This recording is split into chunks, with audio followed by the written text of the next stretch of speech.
What's going on, guys? Welcome back to NolanTCG, and we are back here today for a Banlist prediction. As it is that every 3 months or so when it is time for a Banlist, and we're going to make some awesome predictions that are definitely going to be totally 100% accurate in this video. So definitely hit that subscribe button if you are new here, because we are always happy to have new people on the channel. But starting us off for our Banlist prediction, we're going to go with an effective date of the 8th of March, with a date for the new ban list. It's going to be no sooner than the 1st of June. So that gives us about 3 months to kind of figure out this format. There are a couple of like side sets and stuff that will drop in that window, which hopefully will spice up the meta. Either that, or we probably will just need to take a sledgehammer to both this meta and then like whatever meta forms, just to kind of bring everything down. But this ban list is going to be a little bit of a sledgehammer, so it's not going to be a gentle one. It's only the fun way to do predictions, isn't it? It's to just have a massive sledgehammer. So, starting us off, we will get into our bans. And the first card that we have banned is VFD. So, True King of All Calamities getting banned. Card is just super oppressive. It's been oppressive for years. Ultimately, it's been kept around because it turns out that it was actually a Virtual World card. But now it is time for it to be banned. It could be a bit too soon for it to be banned, given that Virtual Worlds only had one format to really thrive, but given that they did just get a small wave of support, it definitely does raise the power ceiling that bit more. VFD can probably get banned now, and the deck can do just alternative things. You may be saying that banning VFD might be a bit too dramatic, given that we then still will just leave Drytron unchecked, but that does bring us into our second ban. This is probably going to be a bit more controversial, and that's ban Ben 10.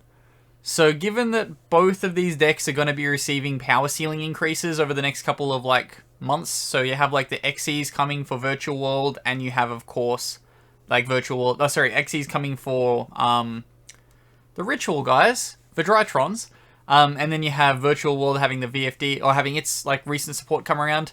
I feel as though both of them have a power ceiling increase, so you probably need to have a big hit to both of them. Ben 10 being the one that will like kind of completely stop Drytron and have them have to go down alternative lines, and VFD being what gets banned for Virtual World to have to go down different lines. That will finish us up here for our bans. I do want to say honorable mention, we could possibly see Dragoon get banned, also maybe Zexal.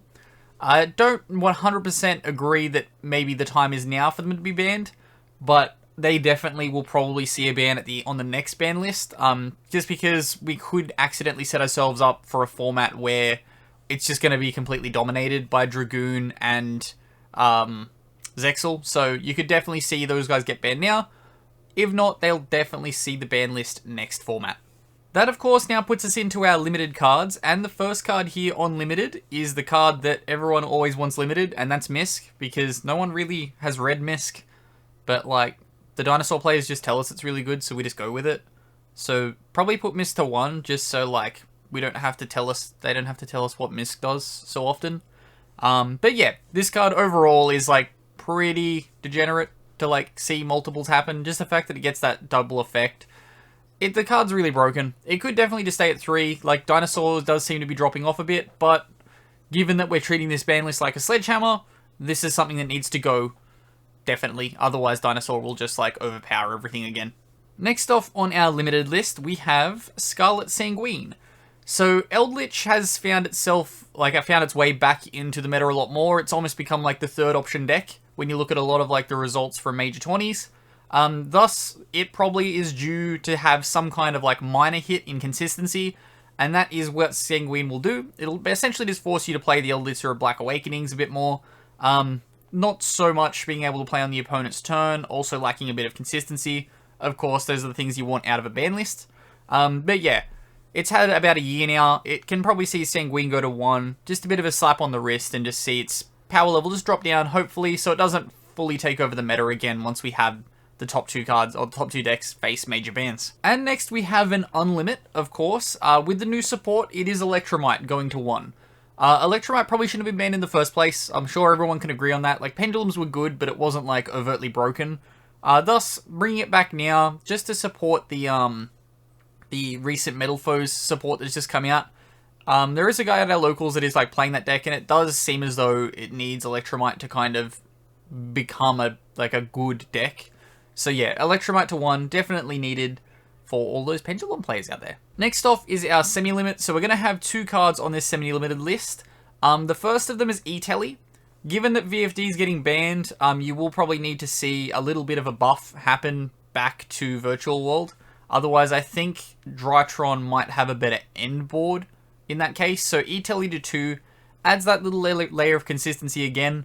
Yeah, it doesn't make Virtual World super broken unless you kind of get no ban to Virtual World, at which point, to VFD, at which point E-Telly to 2 would be a stupid decision. But yeah, at the moment, E-Telly to 2, barring that the rest of this ban list is correct. The second card for our semi-limit is, of course, Beatrice. But pretty much Burning Abyss is almost back to full power, and it's not doing anything, so we need more support. And Beatrice to 2 will be good. Hopefully we will eventually return to the days of having 3 Beatrice on a table, and then just staring at the opponent and being like, yeah, I'm gonna just Foolish Burial 1, because that's how good this card is. But yeah, Beatrice to 2, hopefully, see a little bit more of a buff to Burning Abyss. And that will now bring us around to our unlimits. So of course, there is the card that starts this off that I forget every ban list, and definitely needs to come off the ban list, and that's Red Eyes Darkness Metal Dragon. The card's been errated for quite a while now, yet it still sits on the ban list at 1. It doesn't really have a point of being there. I don't think, like, hard dropping a Red MD from hand and not having searched it is super broken anymore. Like, you're searching it anyway in most of the decks, so you're getting that combo extender in. If, like, it's at 3, it just becomes a bit more of a garnet, so just put it back to 3. Next off, and that is with the errata, we're going to see Firewall come back to 3. Same thing as Red MD. I think this card could probably see itself back to 1, even though it doesn't need to be at 1, because when it has its errata at 3, it does nothing. So definitely just put Firewall straight back to 3. Let's not, like, have it sit at 1 on the ban list and float around there for ages. The weird thing about the placement of this ban list is that the Firewall Dragon reprint isn't going to be coming till April now, which means they would have to, like, preemptively do the update to the database. Otherwise, we could just end up with, like, a month of Firewall just becoming absolutely crazy. In that case, we may well not see this card come off the ban list if it drops as early as I'm expecting it to. However, just release it to the database. Give us, like, 2 days like we did with, was it Makura the Structure was at full power for, like, 3 days and it didn't do anything. Firewall would, of course, do something, but there's no major events, so just put it to 3. And finally, we have one more card coming off the ban list, and that is True King's Return. The True Draco True King deck is, like, effectively dead with the amount of hits that it has, so bringing True King's Return back to 3 I don't think is going to really matter. It's been slowly looking like it's going to float off the ban list anyway, so may as well just, like, get it off there. We can all forget about it. Until Drygram comes back to 3, this card's going to be, like, not played anyway, or at least until maybe, like, Masterpiece goes to 1. Yeah, definitely just put this card to 3. It doesn't need to be there. It doesn't need to be on the ban list. But that wraps us up here for the ban list prediction for this, like, 3-month period. Of course, put your ban list below, like, your predictions are below, like always. I'm very interested to see, like, what everyone has to say. I do think if this ban list isn't just a massive sledgehammer, the format's, of course, not going to change. At which point the next one would just be, like, an absolute massacre to everything. Over the next 3 months, though, if we don't see a lot of, like, major bans, we are going to definitely see just this become more of a 2-deck format. Like, at the moment, it's kind of a 2-deck format where you can really just play anything else as long as your spice is right. You can take down one of the 2 major decks. But over the course of the next 3 months, we are definitely going to move into a 2-deck format, given the amount of support that's going to be, like, floating around for these decks. So I feel like right now is the time to have an effective ban list. Don't kill the decks, but just take away that, like, little bit of a power ceiling.